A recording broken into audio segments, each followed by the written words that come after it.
Good evening, everybody. Welcome to a wonderful evening with Michael Connelly and Douglas Preston. Very excited to have these two here. I'm Jennifer LaRue. I'm the Director of Public Programs here at the Mark Twain House and Museum. And I say here, I'm actually down the street from the Twain House in my own home, which has become an extension of the Mark Twain House during these virtual times.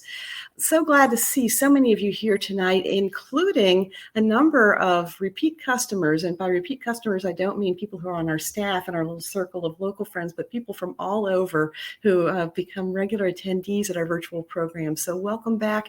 Thank you so much for your support and your help.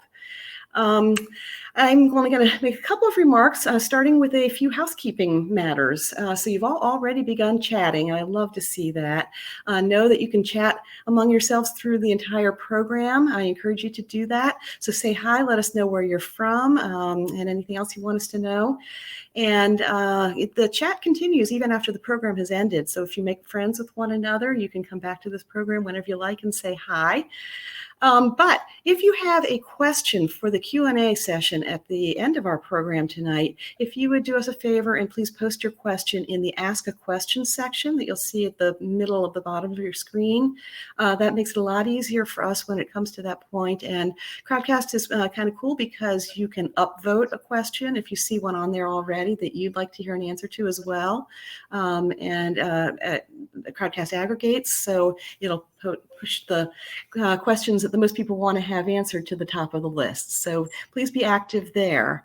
I would also ask you, if you are able, to be active by clicking that green button, the long rectangular green button that's beneath our faces right now.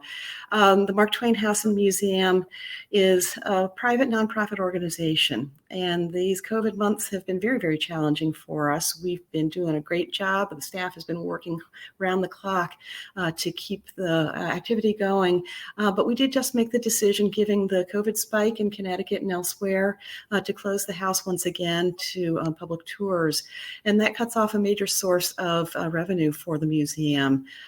So if you are able and you're willing, any amount, large or small, $5, $2, whatever you might be able to spare, and I know these times are rough for you as well, please note that the staff and the trustees of the Mark Twain House and Museum appreciate every penny, and it really does make a difference. So thank you in advance for that. If you purchase a copy of The Law of Innocence this evening through our museum store, that is a signed copy, and know that the reason it makes sense to buy that through us and not through Amazon is that, once again, your purchase benefits the Mark Twain House and Museum. And if you did register for this program and make that purchase, shipping is on us for this book. So take advantage of that if you will as well. The Mark Twain House is a very, very special place, as we all know, and I've come to think of it as a writer's home and a home for writers. And that's a very serious matter to us. We really love the community of writers who have come to have a connection with the Mark Twain House, either through our programs or through their love of Mark Twain. Now, Doug is already a member of that family. He and Lincoln came and talked with us a couple years ago, and we had a blast, and he's been in contact with us since then. And when we had this opportunity, he was the first person we thought of to say who's going to talk with Michael Connelly. So we're so grateful to you, Doug, for being part of our family and accepting that invitation. And Michael, we hope that you are now going to be an active member and stay in touch with us and be part of our family of writers. So having said all of that, I'm going to formally introduce these two. But before I do, I want to make a special welcome to Dr. Michael Connelly of Hartford Healthcare and his Hartford Hospital Book Club, to whom the Law of Innocence is dedicated. Welcome, you guys, doctors. And yeah, I don't know if they're all men or not. I'm sorry I said that. But thank you for participating tonight. Thank you for being with us. And I know that Michael appreciates your being here too. So who are these guys we're talking to tonight? Michael Connelly is the executive producer of Bosch, an original drama series based on his best-selling character, Harry Bosch, starring Titus Welliver. He's the creator and host of the podcast Murder Book, with over 3.5 million downloads. Wow. The hotly anticipated second season of the podcast launched October 5th. He's also executive producer of the documentary films Sound of Redemption, The Frank Morgan Story, and Tales of the American. Michael's the author of 34 previous novels, including the Harry Bosch series, the Lincoln Lawyer series, and the Renee Ballard series. His first novel, The Black Echo, won the prestigious Mystery Writers of America Edgar Award, and his New York Times #1 bestsellers include The Night Fire, Dark Sacred Night, Two Kinds of Truth, and The Late Show, among many others. Douglas Preston is the co-author with Lincoln Child of the celebrated Pendergast series of novels, including such best-selling titles as Fever Dream, The Book of the Dead, The Wheel of Darkness, and Relic, which became a #1 box office hit movie. His solo novels include the New York Times bestsellers Impact, Blasphemy, The Codex, and Tyrannosaur Canyon. Preston is an expert long-distance horseman, a member of the Elite Long Riders Guild, and a fellow of the Royal Geographic Society. He's traveled to remote parts of the world as an archaeological correspondent for The New Yorker. He also worked as an editor and writer at the American Museum of Natural History in New York and taught nonfiction writing at Princeton University. Preston's on the board of directors for International Thriller Writers and serves on the governing council of the Authors Guild. So welcome once again, Doug and Michael, and I'll be back up at the end to help with the questions and answers. Have a great evening, and see you in a minute. Oh. Thank you very much, Jennifer. Well, it's great to be here virtually at the Mark Twain House with Michael Connelly. And I've got to say, this is a hell of a good book. It is fantastic. Thank you very much. What a great novel. I loved it. Thank you. Thanks for saying that. The opening is pitch perfect. It injects the reader into the story. As a novelist myself, I read this not only with a certain amount of envy, but also with a sense of, wow, what can I learn from this? This is exactly how you launch the reader into a novel. It's really like a watch. The whole novel, it's intricate, finely tuned and balanced, and right up to the end. And so I'm curious to know, first of all, Michael, where did this idea come from, and how closely do you plot things out before you begin writing? Well, first of all, thanks for all the very kind words. I guess maybe it took me 34 books before I finally got it all together, at least as far as the opening pages go. But to answer your question, it's interesting because I love legal dramas, courtroom dramas. But when you, steer a story towards that courtroom, you end up in kind of repetitive situations. There's not guilty or there's guilty, and so it's been 7 years since I actually wrote a Mickey Haller or Lincoln Lawyer book, however you want to call it. He's made appearances in other books, but I kind of stalled out on any kind of an original, what I felt was an original idea. So I kind of put the books to the side. But what was happening is I was missing Mickey Haller's voice. The books are in first person. I just kind of like his outlook at life and kind of the wry, maybe cynical way he looks at things. And also the way he, as a lawyer, working on a case, how he is always trying to think like a prosecutor and see 2 or 3 moves ahead, and then figure out what he can do to counter those moves. And that's like, to me, powerful storytelling. So I was missing this guy, and putting him into Bosch books was okay, but it wasn't, the full Monty. And then I kind of figured out or came upon the idea that is in the first chapter, so it's not a spoiler. Basically, he gets pulled over by the cops and they find a body in his trunk, and he's charged with murder, and that sets up what the book is about, and that's Mickey defending himself.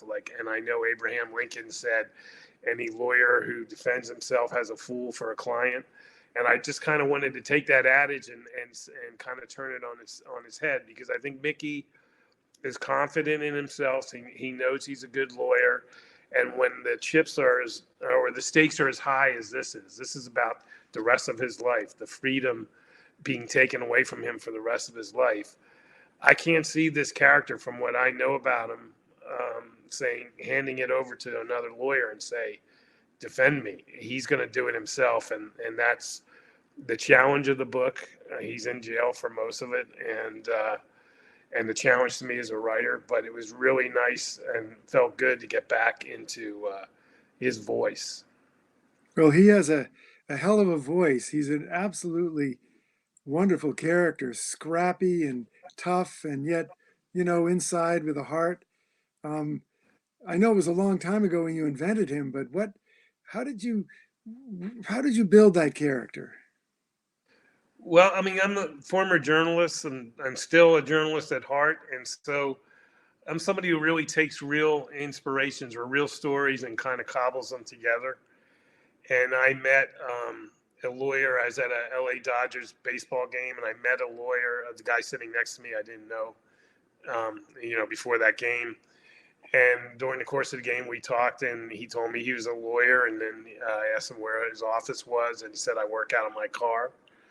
And he was quick to explain that I work out of my car because there's 40 courthouses and 400 miles of freeway in LA County, and I can cover anything. And it's actually not because I can't afford an office. It's because this is the best way to do this job in this county.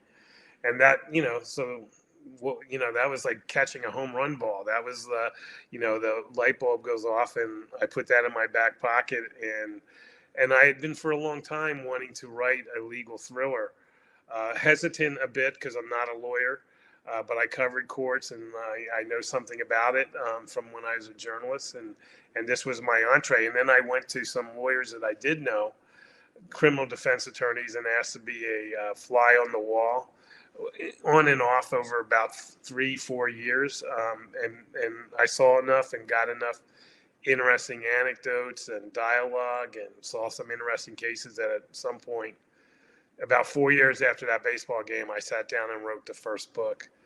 And and I thought it would be a one-off. I'm so much known as the police procedural, Harry Bosch and all that.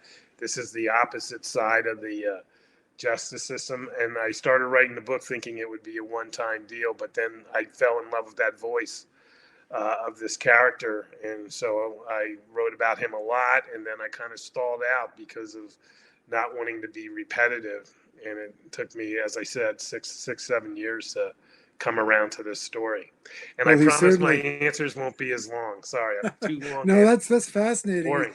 He certainly returned with a vengeance, and actually something you said brings up something else I wanted to ask you about. You started out as a journalist, and you were a finalist for a Pulitzer Prize. You were a hell of a journalist, working for the LA Times and elsewhere. I mean, how important do you think that journalism career was to you when you became a novelist? Douglas, it's all important. I would disappear off the screen if I had not been a journalist. I just wouldn't be doing what I'm doing, and it's all been informed by that. Again, I write fiction, but there's a lot of journalism in those books. I try to tell the world as it is, and my world is pretty much Los Angeles, but I try to get everything: the politics, the bureaucracy, the police procedures, the streets, the restaurants. I try to get it all right, and I go about it like a journalist reporting a story, but I'm really just researching for a fictional effort. But I think there's an element of truth in the books, and I think that's what connects with readers. And I've been very fortunate that I've been able to write for as long as I've had full time, carry some characters across decades. It's been a pretty amazing run, but I think the whole foundation is the 14 years I spent as a journalist. Well, it seems that, I mean, I don't know of any writer of legal thrillers who can write about the law the way you do and isn't a lawyer themselves. I mean, your knowledge of the law is it seems so profound, and it all fits together. The plot in this book, everything fits together so beautifully. It's like you're a watchmaker, and I have to think that if you, without a law degree, you'd have to be a hell of a journalist to be able to pull that off. I mean, I'm sure a very fine lawyer reading your book would be amazed at your knowledge of the law and how it works in reality, not just in theory. Well, it's interesting. In the age of the internet, the last thing you want is a bunch of lawyers chasing you, virtually and saying you got something wrong. And so, I get stuff wrong, little things wrong. I think I don't think I consider them little. Um, and also, I found in this process that the law is a subjective thing. Yes, you have written laws and codes, but how they are interpreted and how lawyers can use them in their arguments, changes from lawyer to lawyer. Like I said, I'm a journalist, so a lot of the anecdotal stories that Mickey Haller, he does a lot of like one-shot deals in these books. This book's a little different. It's all about one case, essentially, because he's incarcerated and so forth. But many of the things I put into the Lincoln Lawyer books are things that happened to the lawyers the cadre of lawyers that I surround myself with. And yet I'll have some lawyers say, "Oh, that would never work," where in reality it actually has happened and it did work. And so it's taught me that a lot of this is left to interpretation and it's very subjective. But even still, you just want to have what I call the veneer of accuracy over my stories, whether it's Lincoln Lawyer, Harry Bosch, or whatever. I want people to almost subconsciously nod their heads as they're reading these books and thinking like, this is how it really is. This is what it's like in the trenches of our justice system, and if I can accomplish that, then I've met my goal. Well, that's very interesting. There was something about this book that really struck me that's almost unique. Not to use a tired word, but it's the first novel that I've read so far where the COVID epidemic has been worked in. And you work it in so subtly until the very last chapter. And I'm curious to know why you decided to take that tack. Why had you already written the novel, and did you have to go back and revise it and work that into it, or how did you do that? Because that's a kind of a fascinating thing. I think this might be the first COVID novel, perhaps. Well, if it is, I'm sure it's the first of many. But it's interesting. I always set my books in the year that they came out, the year that they're published. And so I started writing this book about this time last year, and my schedule was right from about November till June and turned the book in. So I was well into this book at the beginning of March when really all the cautions and concerns about the pandemic all came together, and we had a pandemic. And what happened was the book was set in March, April. And what happened in real life was the courthouses in LA County were shut down because of the pandemic. So I'm about 5 months into the writing process of this book. And of course, I realized I'm writing a book that's not accurate because I have a courtroom drama going on in a place where the courts are now closed. So I took a couple weeks off and didn't write at all because it will sound like a simple solution, but when you have that momentum and you're writing and something like this disrupts it, it really knocks you off your wheels. And so for a couple weeks, 2 or 3 weeks, I didn't write anything. And I just watched CNN and was plugged into the news of what was going on in the world. But then I realized I got to retool this. So I did. So the book wasn't finished. It was in process, but I did have to go back to the beginning, move it back in time, and have what I had going on in March and April happen in January and February. And since it was happening in January and February, I thought, again, I'm always trying to be reflective of what's going on in the year the book is published. So I started dropping in little pieces here and there about this idea that there was a coming plague, a coming pandemic. And I did that, to be topical with the book, but really I thought it helped the story of Mickey Haller. Again, no spoilers. He's arrested in the first chapter, charge of murder. So in the story, we're heading towards. I'm sorry, I said I wouldn't answer long, and here I am, the longest answer at all. But anyway, we're heading towards this pandemic, and he's heading towards this immense personal crisis, a trial that will determine the rest of his life. And so I thought there was a twinning of what was going on, the big picture of coming pandemic and a very personal picture of coming trial to try to save my life. And so I just thought they kind of matched together, and that's why I did it. Well, it's interesting because I think a lot of writers are facing that problem. I mean, I'm facing it. I'm working on a novel, and there's no COVID in my novel, and I'm thinking, what the hell? By the time this book is published, people are going to be wondering, wait a minute, when did this take place? Um, it's, I don't really have But I an mean, answer. but you must also be thinking, do people want to read about COVID when they've lived through this intense thing? Because that was one of my questions. Do I do this or not? So I think I was pretty light-handed with it, but I think it's a question about whether you want to include it. So I'm not telling you to back up and put it Yeah. in. It might be the antidote to a lot of this, the stress of living through this year. Yeah, well, it's, I mean, in most thrillers, people are traveling around on planes, they're moving around, they're in crowded areas, you know, all these things can't happen now with COVID. So it throws a monkey wrench in any kind of plot. But I thought you handled it really beautifully, actually. And it was quite moving at the end. That last chapter, which we won't talk about because we don't want to spoil anything, but it's a really very moving chapter. You feel, wow, you're right. You're standing at the edge of a precipice, and the Yeah. book ends that way. But very good. And speaking of COVID, I noticed that you dedicated the book to Dr. Michael Connelly, Casey Rose Gajeski, and the Hartford Hospital Book Club. And I was curious to know what the story was behind that dedication.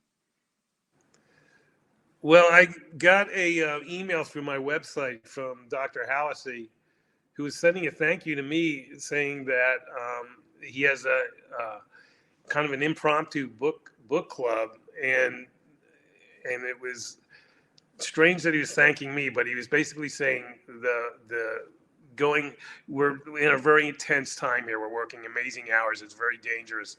And to be able to, when we have a break, to go off and talk about a book and kind of forget about the COVID for a few minutes has been very helpful to us. And I just want to say thank you. And I'm like, what are you thanking me for? I mean, oh my gosh, what you and other, first line people are doing during this pandemic. You're the heroes of this century, if you ask me. And so it was like, I think misplaced thanks. I really think I and everybody has to thank these people. So I dedicated the book to them. And Casey is a nurse in Milwaukee, who's the daughter of a close friend of mine, and she is working on the COVID-19 wards in a hospital in Milwaukee, which at the moment is not in, Wisconsin is one of our deep purple states in terms of the spikes in COVID cases. So these people, are doing their jobs at risk that has more than quadrupled in the last year, and it's they're the heroes, and they're the ones that should be thanked. And what can I do? I dedicated a book that doesn't seem like very much, but I appreciate it, and I know a lot of them are on here watching. I've been seeing some of the conversations on the side here that it's almost like the book group is here. So that's great. Well, that's good. Well, I think that is a lot. Boy, the people working on the front lines are really amazing. Yeah. Well, what are you, if you don't mind me asking a personal question, how have you been getting through the pandemic? What's your life been like, and how are you dealing with it? You know what? I hate this question because I'm embarrassed to say I have no problems. I mean, I know this thing is affecting people in massive, massive ways, horrible ways, losing loved ones, losing work, losing businesses. But, I'm a writer, so you can almost argue, as I'm sure you can. Well, I mean, you're always out there at archaeological digs and all this stuff. I'm pretty sedentary. I've been, I can make the argument I've been on lockdown for 25 years because I work at home. I don't really like going out, too often. So it's kind of like business as usual for me. I work on a TV show that started up recently, but I'm kind of second tier on that.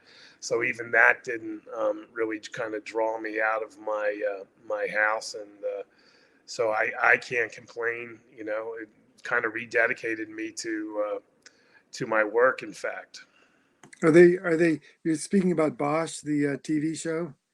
Is that the one? yeah, You're executive producer of that show, aren't you? Or yeah, yeah, yeah, and we're halfway through our filming our seventh season. We're I have to say we did have a COVID.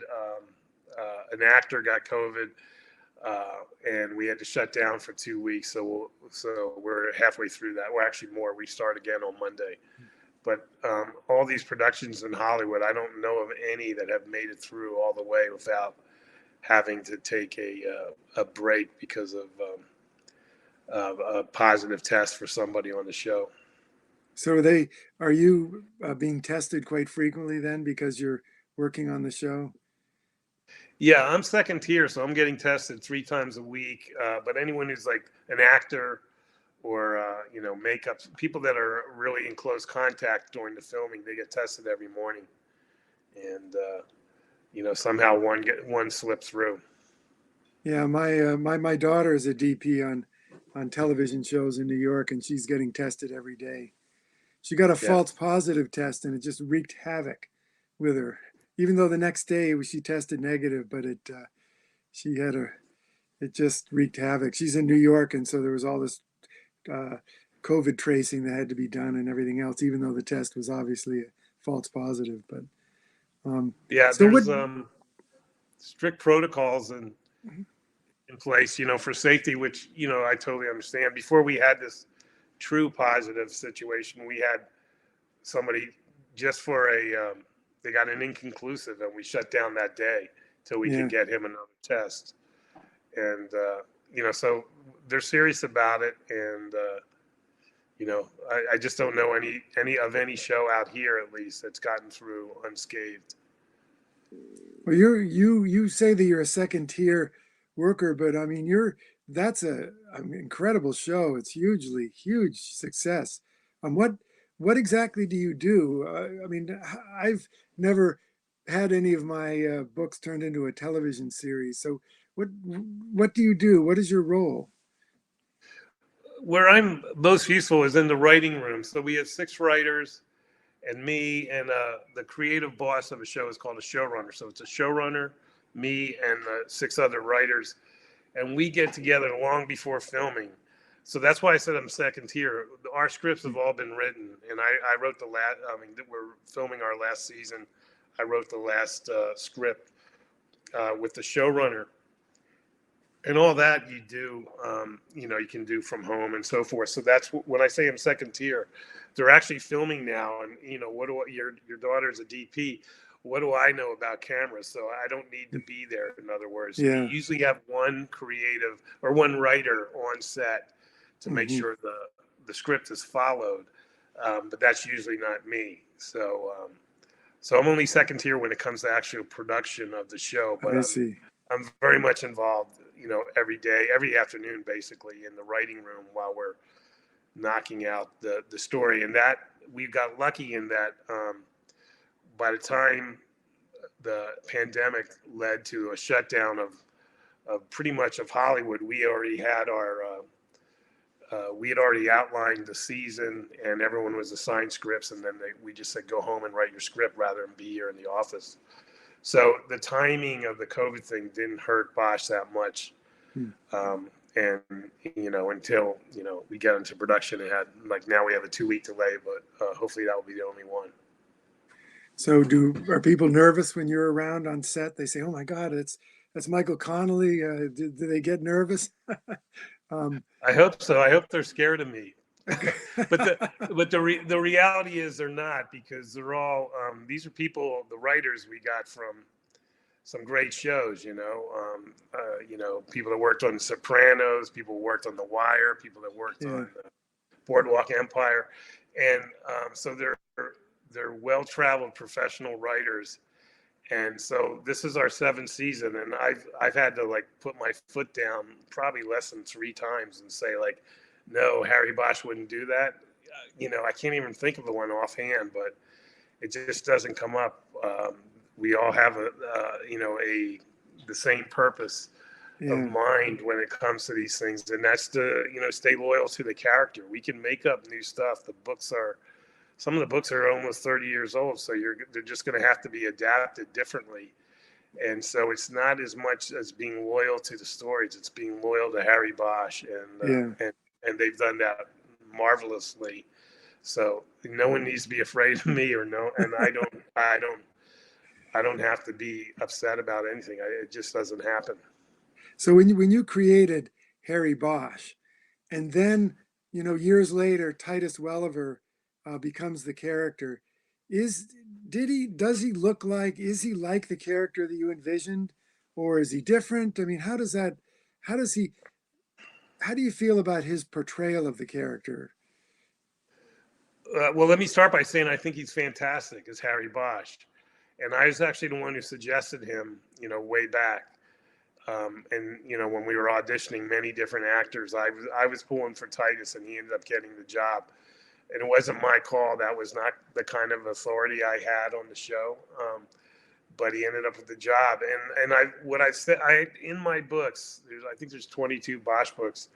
I don't describe him very often, but I carry an image in my head, and it's not what Titus looks like, but Titus is. I always like to say that he doesn't look like Harry Bosch on the outside, but he looks exactly like him on the inside.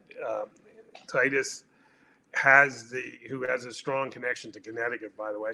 Um, he has this ability to show inner demons, and that's hard to find. We auditioned a lot of actors, and there's something behind Titus's eyes that shows that you come into this show. He's like 50 years old. He's been doing this for a long time, and even on the first episode, you can tell it's cost him, that he's carrying a lot of what he has seen for the 20 years prior to the show. He's carrying that behind his eyes, and that wins the day.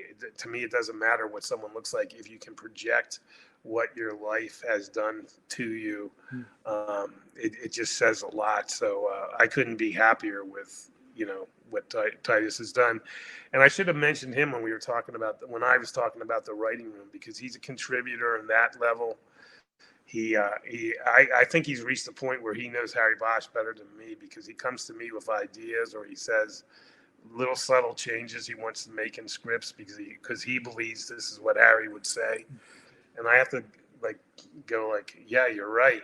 Why didn't I see that? Oh, that's interesting. Well, a lot of Yeah. that comes out in his voice. He's got the most amazing voice, that kind of deep, gravelly sort of voice. That you can hear the pain in it. You can hear the history. Yeah, I mean, it's on all those levels. I got asked yesterday on one of these virtual events if I see him now when I write the books, and I don't, but I hear his voice. I mean, I don't think I really write with the kind of visually where I'm seeing my version of Bosch in these scenes. It's more like I don't know what happens with you, but I hear the voice of the character, whether it's Mickey Haller or Harry Bosch. I hear the voice telling me the story, and I hear Titus's voice, and I hear Matthew McConaughey's voice when I write about Mickey Haller, but I don't see either one of them when I'm writing the books. Oh, that's fascinating. That's interesting. Oh, that is. Have you ever had disagreements with Titus? Have you ever said, "No, wait a minute, he wouldn't do that," and he says, "No, he would"? And have you ever had that kind of situation develop? Not with him. I think we've always been on the same wavelength. Titus spent like 30 years as a character actor, mostly playing villains, and this was his first lead after a long career, and a celebrated career. He was a wanted actor, but usually as a smaller part, and often as a bad guy. Like I just watched last night, he's in the Mandalorian, and he plays a bad guy. Oh yeah. Yeah, he plays like a Starfleet commander. Yeah. But so he's back to being the villain guy that he was before we got him on Bosch. But anyway, he's aware of what this has kind of transcended his career, that this is what he's waited for. He's told me this. This is what I've waited 30 years for. So he cherishes the opportunity, and he's made the best of it. So he's never a combative guy saying this is how I'm going to do it. He's very collegial with me, with the other writers, the directors, and so forth. And as your daughter probably tells you, the number one, as they call the lead actor, the number one really sets the stage for a whole production. And our production feels like a pretty happy family, because we've this is our 7th season. We probably have an 80% return on crew, and that's because it's a happy set. Well, that's nice. And it starts with the number one. Yeah. Well, that's very interesting to hear about how that works. I know you've produced a couple of documentaries too, so you have a lot of producing experience as well, don't you? Well, usually in the documentary world, when you're a producer, that means you give money, and that's about it. Oh, really? Because I thought with the Frank Morgan documentary, I kind of felt that you pretty much created that. No, is that not true? Or? Yeah, I mean that one more so than the other one, but yeah, I knew Frank. He's the Harry Bosch's favorite jazz musician, and I knew his story. I just thought it was a story worth telling. And so my role as a producer was to put up money and to convince the director that there was a story here. And then N.C. Hyken is the director. She took it from there and I think made a fantastic film. But I can't take credit for it other than I paid for a lot of the film. But I think it captured what was very interesting about Frank, what was contradictory about him. And, on top of that, it has fantastic music in it. Yeah, he's an amazing saxophonist. Well, I guess I have time for maybe one more question, but I know that we have some aspiring writers in the audience. I can see from some of the comments being made, and I'm just curious, what are the 3 secrets of becoming a successful writer that you might care to impart? God, yeah, I was hoping you'd ask me one secret. I don't know about 3, but okay, how about one is good enough. Well, I mean, it's. I'll tell you a few things, and it's all either cliche or stuff you pick up from other writers. But I went to school, and one of my teachers was Harry Crews, who was like kind of a Southern Gothic writer who wrote some. I thought some pretty fantastic books. And so I was kind of in awe of this guy. Like, this is my teacher, and yet, you go to the bookstore and there's a bunch of books he wrote. And he just kind of cut through all the romanticism around being a writer and said, look, if you're going to be a writer, don't talk about it. Write every day, even if it's only for 15 minutes. And that 15 minutes part was the key part, because he said, and what is true is that even if you can only get to it for a short period of time every day, it keeps the story circulating in your head. So you're always thinking about it, because a lot of writing is not when you're, typing. It's what you're thinking about before you get to that point. And so that was a piece of advice that really kind of keeps the story suspended in the air above you, and you're thinking about it a lot. And then just one of the better things I've heard, and I'm sure you've seen it, Kurt Vonnegut, another person I read voraciously when I was a younger person. Yeah, me too. Was asked what's the best piece of advice you can give a writer, and he said, make sure everybody on every page wants something, even if it's only a glass of water.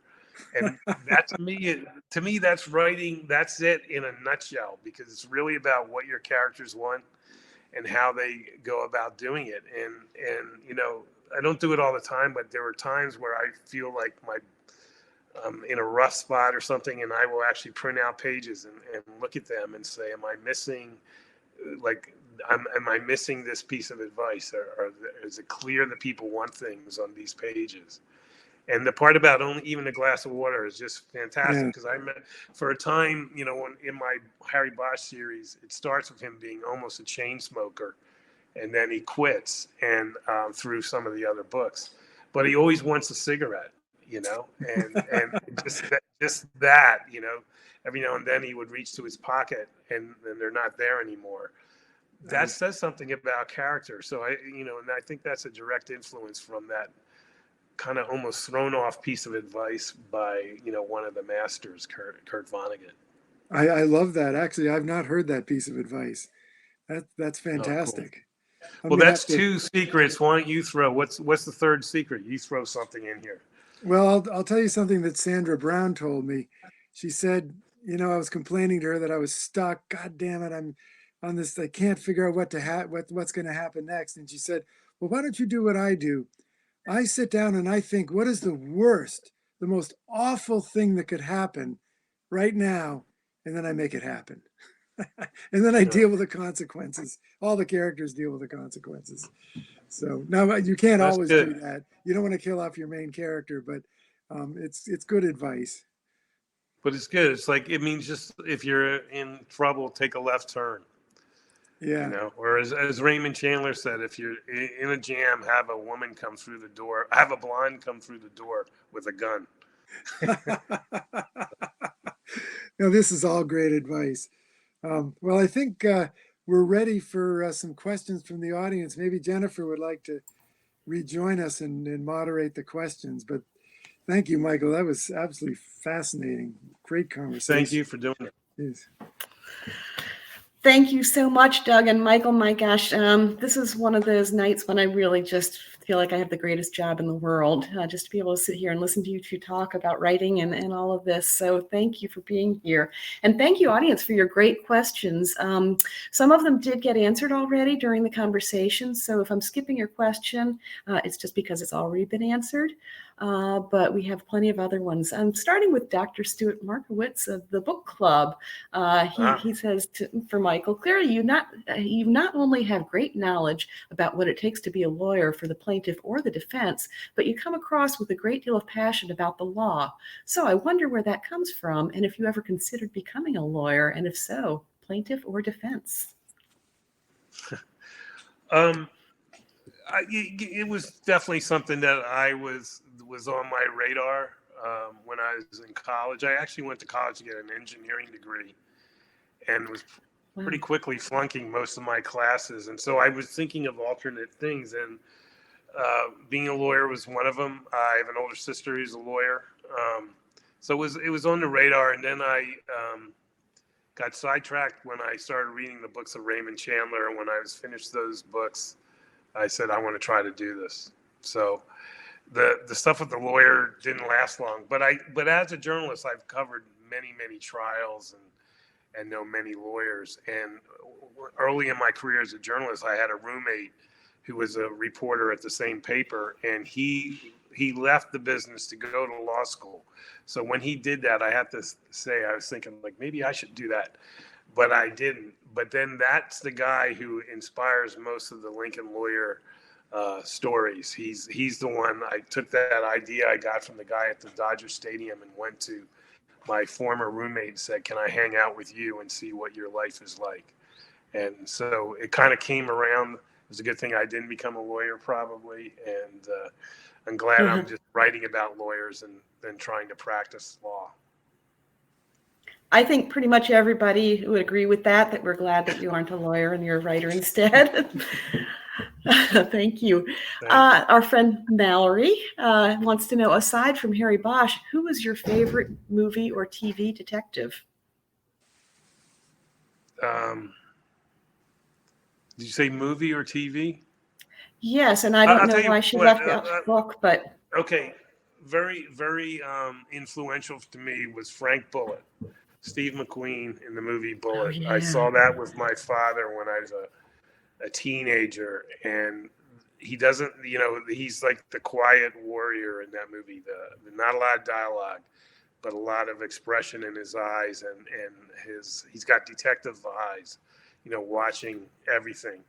And that was kind of a big influence when I was trying to put together the early Harry Bosch books. Thank you. Well, we have a very good friend in the audience tonight, Joshua Paget, who's an aspiring writer. He's starting his first novel. He's working on his first novel. And going back to the kind of early writing process, he wants to know, how did you navigate the unknown artistically and mentally when you started to write your first novel? Thank you. The Law of Innocence is a new classic, he says. Oh, cool. Well, I'll answer, and then Douglas, you should add what you think. Um, it's the great unknown. I've often likened it to being in a dark room with a flashlight and your batteries are dying. And especially when I broke in, there was no internet, and the internet allows you to learn a lot about agents and publishers and things like that. Um, to me, you had to go to a library and find a book that listed agents and things like that. But the one lesson or regret I took out of writing my first novel was I turned my lack of knowledge about the industry of publishing into being intimidated. And so I kept rewriting my book and I overwrote it. In other words, I went through it so many times, I wasted time, I think. I mean, because I didn't know, will editors be good or will it be a fighting type of relationship? You know, I came from newspapers where, you know, the relationship of editors was usually not good. And so I just kept rewriting this book. And then I finally said, I got to, put it out there or forget about it. And so then I went down the process of finding an agent and so forth. And then I got an editor who was fantastic to work with. And I came to realize that I should have tried to put this story out there in the world at least 2 years sooner than I did. And now that I'm at 64 years old, and I really wish I had those 2 years back, because that's probably 2 books I could have written. So that's the one regret I have from my first book. Douglas, what about you? Well, for me, I started out I wanted to be a science writer, nonfiction writer. And I had a very low opinion of novelists, especially thriller writers. I thought, well, that's just not very, important work. I was going to have a very serious writing career. But when I wrote The Relic with Lincoln Child, I really didn't give a damn. I just thought, oh, this is just a one-off. It'll be, we'll just whip it off and get it out there. And so there were no stakes. I didn't really care what happened to the book. I had no idea that it was going to be a bestseller and made into a movie. But what I did discover was I just loved writing thrillers. And I thought, writing nonfiction is great and it's very rewarding, but boy, I really love writing these thrillers. And so I really picked the path of joy for me. And it was only later that I started to take the thriller writing career seriously as well. So I wasn't really in fear with that career. I was in a lot of fear with my nonfiction career because I thought, and to be honest, my nonfiction career was failing. I was writing books that no one was reading, and the only people buying my books were my mother. So, I guess that's how I got started. Do you think, Doug, that lack of fear freed you up to write better than you might have if that had been your goal in the first place? Well, that's a really good question. I find that when I'm fearful, when I'm writing, when I feel the stakes are high, what I write is not good. It just isn't good. I'm too frozen up. I'm too worried. Every word is a polished jewel, a precious thing that and that isn't how you write. You get it down on paper, it's clay, and then you work it. And if you don't care that much, if you don't really, get all wrapped up in your own importance as a writer, I think it's a lot easier. Good. That's fascinating. Thank you. And I'm sure Joshua enjoyed learning that. Lawrence Gavrich wants to know, Michael, which character is more challenging for you to define, Bosch or Holler? Definitely Holler, because I don't know. I just feel, and I've never been a detective and I've never solved a murder. But maybe from my years of being a journalist and maybe because of my relationships with detectives, a Bosch book I'll write, it's kind of like I'll write the book and then I'll find out what I got wrong later. I'll give it to someone who actually does this work, like a homicide detective. And then I'll fix it and I'll rewrite it. But with the Lincoln Lawyer, with the rules and so forth of law, it's more difficult. So as I'm going through the first round or first draft, I'm constantly calling on my lawyer friends or lawyer consultants to help me. And so it's a slower process. It's more tedious. But but it's also, it might be more fulfilling to write a good or what you think is a good legal thriller compared to a police procedural. That's fascinating. Never would have thought of that. Bonnie Gautier, I hope I'm saying your name correctly, Bonnie, asks, what still surprises you about writing? I feel like we both should be answering these, so Doug, get ready. You know,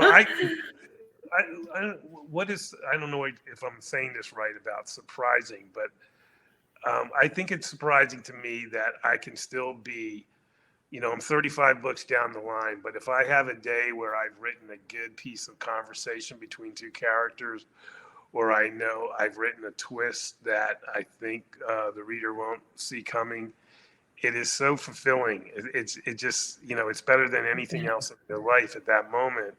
And I'm kind of surprised that after all these years and all these books, that still hits me the same way, which, you know, I guess when it stops hitting you that way, then it's time to hang it up. But, you know, the process of storytelling is still always surprising to me and amazingly fulfilling.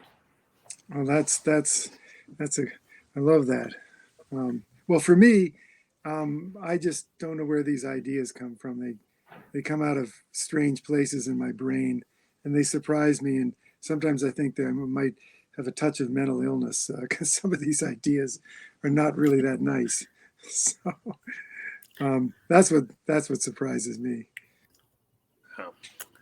Well, I'm going to follow up, and it looks like Cindy in the audience just came up with pretty much the same question. I'm going to ask about your process. Are you, and this is for each of you, are you outliners or kind of organic, let it happen as it happens in your planning of your books? Doug? Oh, you want me to go first? Oh, well. I'm an outliner, but I kind of liken it to standing on when I start writing a novel, it's like standing on a mountaintop, and I can see across the valley the mountain that I want to climb, poking above the mists. But in between, there's some kind of trail I have to figure out. And I have no idea what's down there, what's going to happen. So it's kind of the middle part of the book for me that's the exploration part, where I do outline, 5-10 chapters ahead. But if I outline the whole book, it never works because then I go off in a different direction anyway. But I do know where I'm going. That's the one thing. I really know what the ending's going to be. Yeah, I wanted you to go first because I had a feeling I would just agree. And that last part is definitely how I write. I don't start a book till I know where it's going. In other words, I see you have the mountains. I have a tunnel. I see a light at the end of the tunnel. And I don't know everything that's in the middle of the tunnel. And that's the fun part, when you're improvising. But I think you do need a direction. And, and it could be argued. So I don't per se outline my books, but it could be argued that my first draft is just a 400-page outline because it's totally unpublishable, and I have to go back through it and as you said, clay and so forth. I have to mold it and I have to fix it. I got to take away a lot of the obviousness and all that kind of stuff. So in a way, maybe my first draft is an outline. Well, that's very helpful. It's also very encouraging for beginning writers, I think.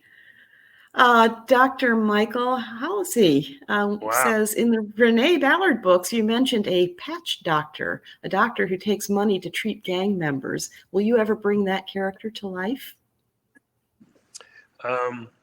Maybe I should name him Halsey. I forgot about that guy, but that's based on, stuff I've heard. Doctors that will treat, outside of the hospital, treat some gangbanger who's got shot or hurt in some way. Interesting character, so it might be worth pursuing in some way. Well, the Hartford Hospital Book Club would certainly like that, it sounds. I'm not sure I understand this one, but I'm going to give it to you anyway, Michael. Joanne Mullen wants to know, what is something special that I can share with my book club when we discuss Tell No One? Tell no one. I don't know. That sounds like a Harlan Coben book. So, maybe that question should go to that person. Okay, thank you. We'll clear that up.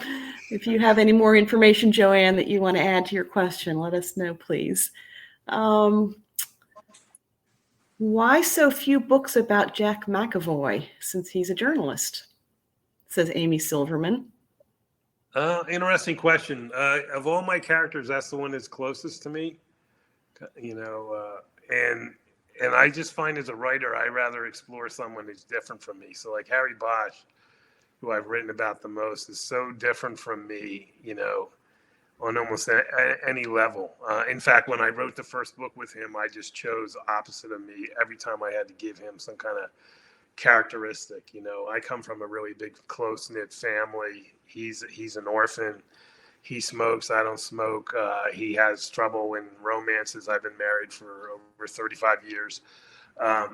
So I was picking someone quite opposite from me because I thought that's an interesting way to write, and that's kind of taken hold. And so writing about Jack, I actually write those books. I've written 3 books about him, and they're the fastest books I've written because I just write what I would do, what I would say, and I don't have to think. I don't have to call a lawyer and say, what would you do here?